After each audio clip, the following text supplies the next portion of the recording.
Namaste, y'all, and welcome. It's Christina with Jai Bhakti Yoga Foundation.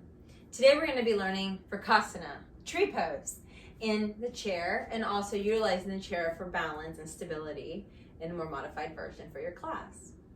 Before we begin, as always, please remember to subscribe to our channel so you can continue to receive your free videos each and every day of your tutorials, and to continue to grow and share and spread the love and nourishment of yoga. So let's begin. So what you're going to need today is just your chair and some blocks, possibly. And from this space, we are going to plant our feet down into the ground. Now your student has many different types of body positions and ailments, so we want to make sure that the feet are the number 11 to begin. And so take your fists, place them in between the knees, and create a space that's known as your hip distance apart, okay? And then from that space, encourage yourself to lift that right foot up and cross it over the left knee. And this right knee is probably going to stay up pretty high for some, and for others, it might be extremely open.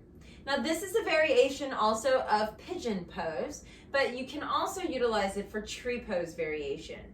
From this space, if you have an arm on your chair and you happen to be able to wiggle the left foot over so you can let the right knee rest on it, by all means, please do so you can offer some support and comfort for your body.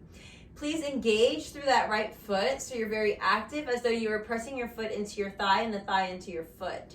If you are able, then what I would encourage you to do is to sit back in your chair and rest the foot on the inside of the left thigh, very similar to if you were watching TV and you brought your foot in.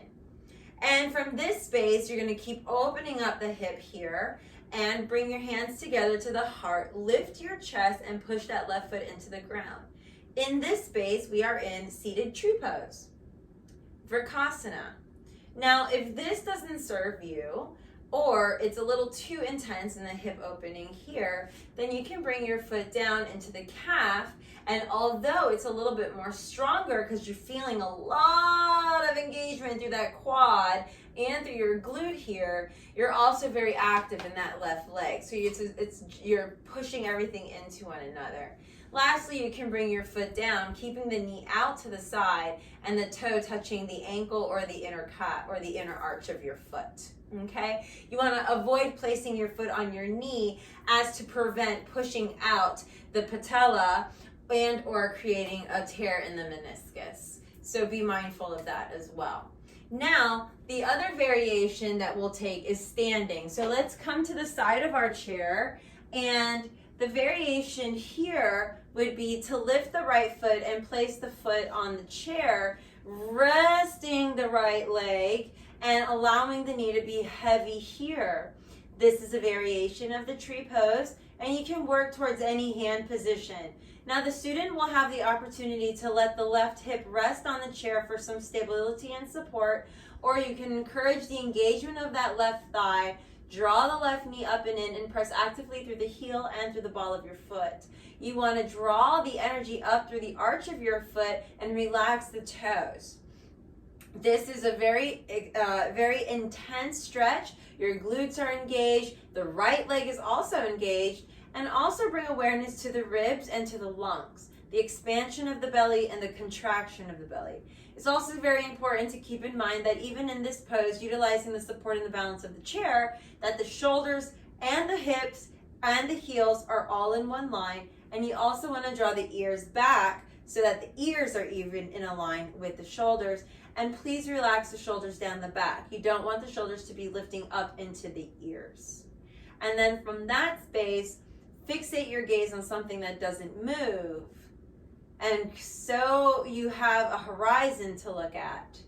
And then you can grow your arm, hands wherever you want.